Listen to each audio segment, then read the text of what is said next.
I want to start by sharing something that many of us don't talk about enough: the moment you realize your balance isn't what it used to be. It can happen so suddenly. One minute you're walking across your own kitchen, the next minute you're catching yourself on the counter, wondering what just happened. And for a lot of us, that moment isn't just about a small stumble. It's the beginning of a quiet fear. What if I hadn't caught myself? What if I had gone down hard? Today, I'm going to walk you through 8 everyday mistakes that may be quietly affecting your balance, without you even knowing it. These aren't big dramatic problems. Most of them are habits we've picked up over the years, or small things we've stopped doing. But together, they add up. And when we fix them, something beautiful happens. We start to feel stronger, steadier, and more confident in our bodies again. Before we jump in, I'd love to hear from you. Where are you watching from? Drop your city or state in the comments. I always enjoy hearing from folks across the country. Mistake 1: wearing the wrong shoes. We've all worn flats, slippers, sandals, whatever felt easy and comfortable. I used to live in those little soft ballet flats. They were simple, matched with everything, and easy to slip on. But here's the truth I learned the hard way: just because a shoe feels comfortable doesn't mean it's safe for your balance. In fact, many of the shoes we've loved for years are quietly increasing our risk of tripping or falling.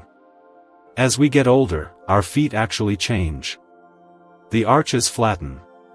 The padding on the soles wears down. Our ankles don't react as quickly. And when your shoes don't give you the right kind of support, you're basically walking on an unstable base, and that affects your whole body. Your knees, hips, back, and even your posture. One little misstep, especially on uneven pavement or a slippery kitchen floor, and boom, you're down. I still remember the day I nearly fell into a rose bush just because the edge of my flat caught on a sidewalk crack. It scared me.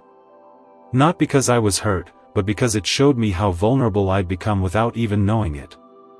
That's when I started looking into what kind of shoes actually support women like us. And let me tell you, it's not about ugly orthopedic shoes anymore. These days, there are some really lovely options that are stylish and safe.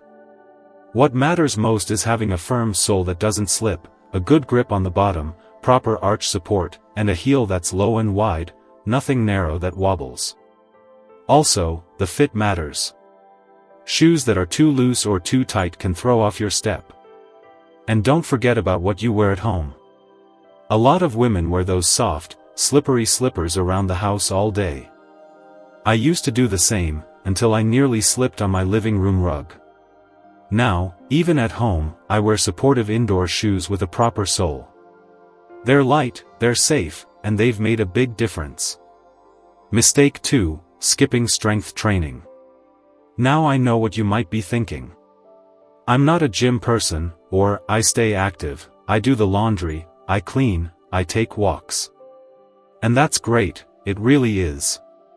But here's the truth that no one told me until recently: after the age of 50, our bodies naturally start to lose muscle every single year.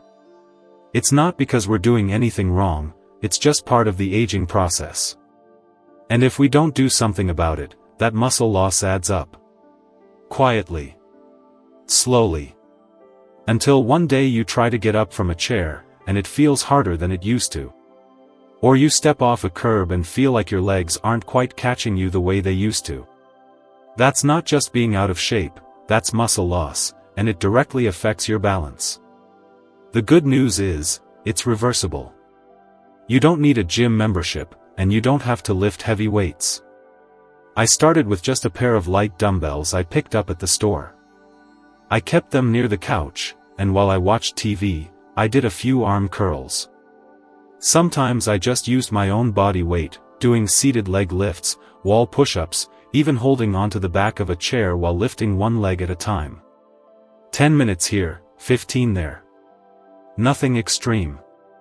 But over time, I noticed I wasn't pushing off the armrests to stand anymore. I was standing up stronger. I was carrying groceries with more ease. I even started walking uphill again with confidence. Here's the part one didn't expect: gaining physical strength gave me emotional strength too. I stopped avoiding stairs. I stopped hesitating when crossing the street or stepping into a store with a high curb. I felt like I had control over my body again, and that is a powerful feeling. Mistake 3: ignoring vision changes. Most people don't connect balance with eyesight. I didn't. I thought if I could still read a menu or watch TV without squinting, then my vision was just fine. But what I didn't realize is that our eyes do a lot more than help us see. They help us keep our balance. They tell our brain how far away something is, where the floor ends and a step begins, and whether that rug is laying flat or curled up at the edge.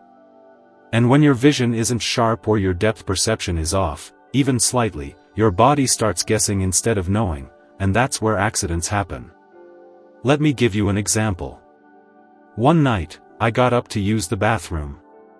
I didn't turn on the light because I didn't want to wake my husband. I thought I knew the hallway well enough. But I missed the edge of a small rug, caught my foot, and went down hard on my knee. It took over a week for the swelling to go down. That fall didn't happen because I was clumsy, it happened because I couldn't see clearly enough in the dark. As we age, even small changes in our vision can throw off our balance. A lot of women keep wearing the same glasses year after year, thinking they still work. I used to do the same. But when I finally went for an eye exam, the doctor said my prescription had changed more than I realized. He also suggested lenses with anti-glare and better contrast for low-light settings, and let me tell you, the difference was huge. Everything looked sharper, clearer, and walking around felt safer, especially at night. And lighting, don't underestimate it. If your hallway or bathroom is dim, your eyes have to work harder. That can lead to missteps, dizziness, even vertigo. I added a few night lights with soft motion sensors, and it made a world of difference. They're cheap, easy to install, and give you peace of mind when moving around after dark.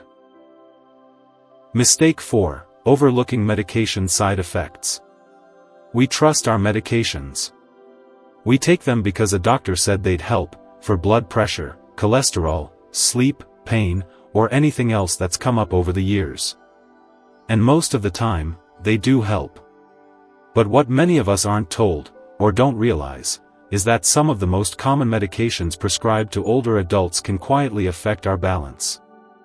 I didn't believe it at first either, until it happened to me. A while back, my doctor changed my blood pressure medicine.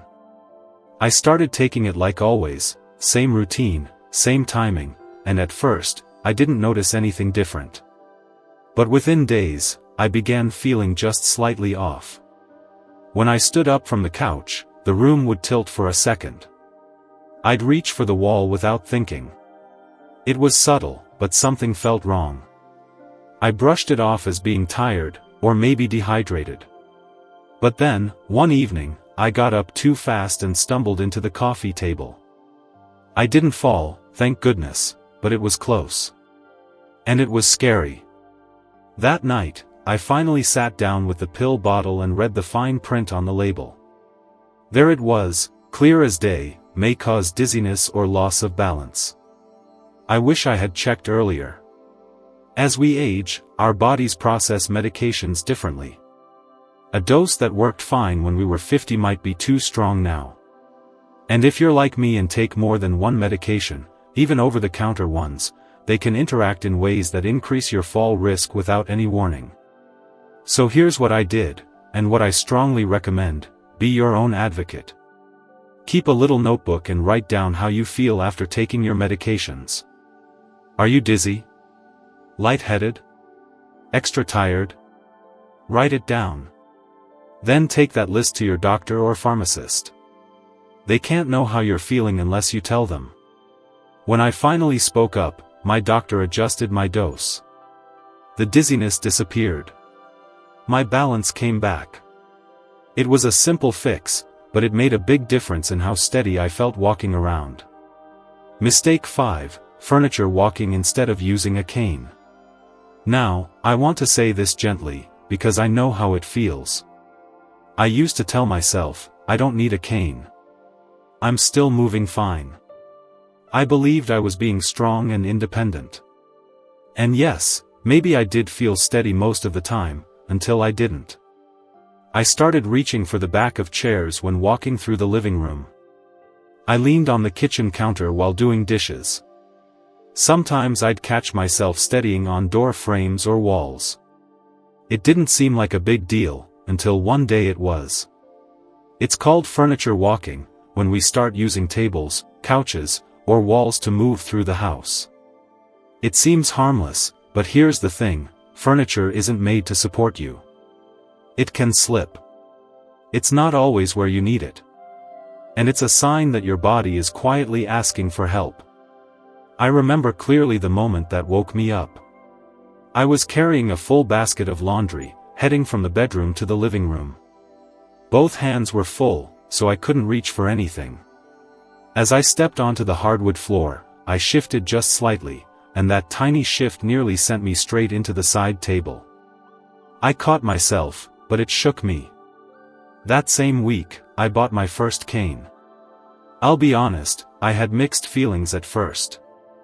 I worried what people might think. Would they see me as frail? Would it feel like I was giving in to old age? But here's what actually happened, I felt relief.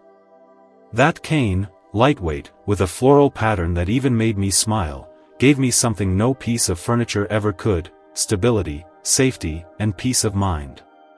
It wasn't about losing independence. It was about protecting it. And no one looked at me with pity. In fact, most people said, "What a lovely cane," or "That looks smart." Not one person judged me, because using a cane isn't weakness. It's wisdom. It's preparation. It's saying, I choose to walk safely today. Mistake 6, avoiding balance exercises. I used to think that balance was something you just had, like breathing or blinking.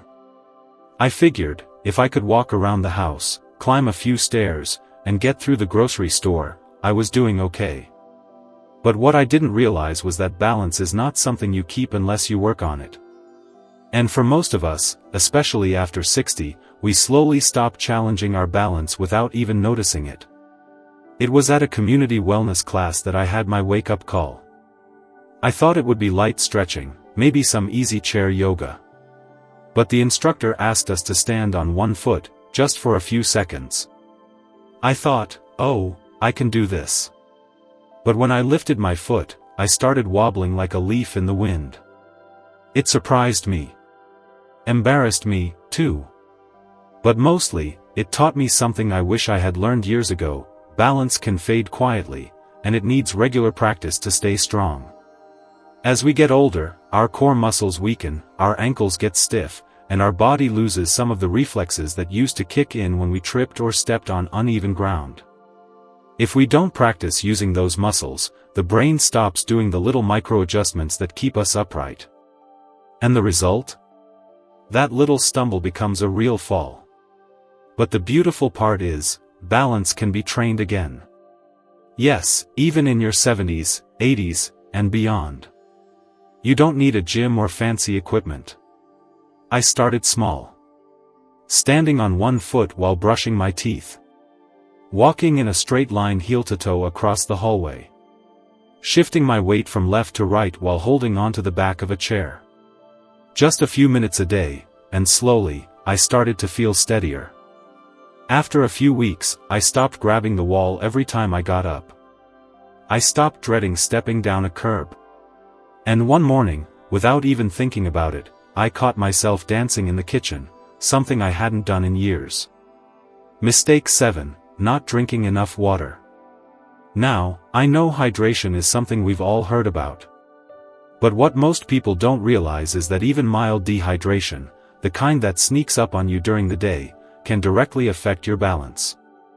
It can cause dizziness, lightheadedness, confusion, and fatigue. All things that make you more likely to trip, stumble, or fall. And here's the tricky part: as we get older, our sense of thirst naturally weakens. That means by the time you actually feel thirsty, your body might already be running low. I used to think I was drinking enough. I had my tea in the morning, maybe a coffee later, a little water at dinner, and that felt like plenty. But what I didn't know was that caffeinated drinks like tea and coffee can actually dehydrate you a bit more. And when I sat down and really counted it up, I realized I was getting less than 4 cups of water a day, far below what I needed. Then came the warning signs. I'd get a little foggy-headed in the afternoon. I felt unsteady standing up from the couch. My legs would feel heavy, and sometimes I'd get that strange, floating sensation, like the ground was shifting just a bit. I assumed it was just aging. But when my doctor asked how much plain water I drank daily, I couldn't give a good answer. That was a turning point. From that day on, I started tracking my water intake with a small notepad I kept near the fridge. My goal was 6 to 8 cups of actual water a day, not counting tea, coffee, or soda. I made it easier by keeping a pretty glass bottle nearby, adding a slice of lemon or cucumber for flavor, and placing water where I could see it, by my chair, on the nightstand, even in my purse when I left the house. And you know what? Within a week or two, I felt better. More alert, more stable, more present. My energy picked up. My legs didn't feel so tired. I didn't get those woozy moments when I stood up too quickly. And the biggest change? I stopped second-guessing my steps. So please, don't wait for your body to scream for hydration. Drink water regularly, even if you're not thirsty. It's one of the simplest, cheapest, and most powerful ways to protect your balance, your brain, and your sense of control. Mistake 8, living in a fall-unfriendly home. Now this one really hits close to home, literally. Most of us have lived in the same house for years. We know every corner, every step, every light switch. It feels familiar. It feels safe. But here's the hard truth. The homes we love can become risky places if we don't adjust them as our needs change. And often, we don't see it coming until after something happens. I realized this the morning I was carrying a laundry basket through the hallway. My arms were full, and my foot caught the edge of a rug I had stepped over 1,000 times before. I didn't fall, but I twisted my ankle badly enough to stay off it for almost 2 weeks. That's when I started looking around my home with new eyes. Not as a place I was used to, but as a space that needed to support me now, the version of me that's a little older, a little slower, but still wants to live independently and confidently. And once I really looked, I saw the risks everywhere. A loose rug in the hallway. A lamp cord stretching across the floor. A high shelf I had to stretch for. No grab bars in the bathroom. A single dim light bulb in a place where I needed brightness. I had lived with these things for years without a problem, until they started becoming one. So I made changes. Small ones. I removed the rugs and replaced them with non-slip mats. I added grab bars next to the toilet and inside the shower. I swapped out the dim bulbs for warm LED lights that lit the space clearly. I even added a night light in the hallway that turns on when it senses movement. And I moved the things I use most, pans, towels, cleaning items, to shelves at waist height. No more bending or climbing. None of these changes cost a fortune. But they gave me something I can't put a price on, peace of mind. Here's what I want you to take from this: adapting your home doesn't mean giving in. It means protecting the independence you've worked hard to keep. It means moving through your day without holding your breath or avoiding certain areas. And it means your grandkids, your friends, or your neighbors who visit will be safer too. So take a slow walk through your home. Look at it the way a guest would, someone who wants you to stay safe and steady. And start making changes one by one. Because most falls happen at home, but most of them are also completely preventable. So now you know. These 8 little mistakes, they may seem small on their own, but together, they can slowly chip away at your balance, your confidence, and your independence. And the truth is, most of us aren't taught to notice them. We're told to be careful, or slow down, but no one explains why we're suddenly feeling unsteady. We just assume it's part of aging. But it's not just that. It's the shoes we wear. The habits we forget. The lights we don't switch out. The rugs we've always kept. It's the small things, and the good news is, small things can be changed. Taking care of your balance isn't giving in. It's rising up. It's choosing to face this chapter with grace, courage, and a clear plan. Because you still have so much life to live, and you deserve to live it with steady feet and a peaceful mind. If this helped you, even just one part, I hope you'll share something in the comments. What's one small change you're going to try starting today? You never know who you might encourage by sharing your experience. I read every single comment, and I'll be cheering you on. Take care of yourself, my friend. You've carried yourself through so much. Now it's time to walk forward, steady, strong, and free.